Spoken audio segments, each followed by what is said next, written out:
आंध्र प्रदेश के श्रीकाकुलम में वेंकटेश्वरा स्वामी मंदिर में भगदड़ की वजह से 9 अफराद के हलाक होने और दर्जनों के जख्मी होने की इत्तलात है।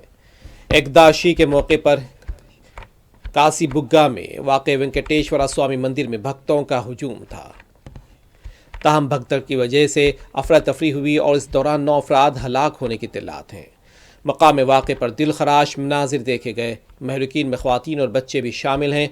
मुकामी हुक्काम ने हलाकतों में मज़ीद इजाफे का खदशा ज़ाहिर किया। मंदिर के अहाते में कई लोग बेहोश देखे गए, जबकि बाज़ लाशें भी देखी गई।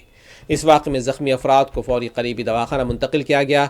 बताया जाता है कि वेंकटेश्वर स्वामी मंदिर खानगी मंदिर है और ये एंडोमेंट के तहत नहीं आती। ये भी बताया जाता है कि एकादशी के मौके पर पहले से इजाज़त उसकी नहीं ली गई थी। आंध्र प्रदेश के वज़ीर आला चंद्रबाबू नायडू, नायब वज़ीर आला पवन कल्याण, रियासती वज़ीर नारा लोकेश के अलावा YCP के लीडर जगन मोहन रेड्डी, आंध्र कांग्रेस की लीडर YS शर्मिला और दीगर लीडर्स ने मंदिर में भगदड़ से हुई अमवात पर गहरे दुख का इजहार किया है।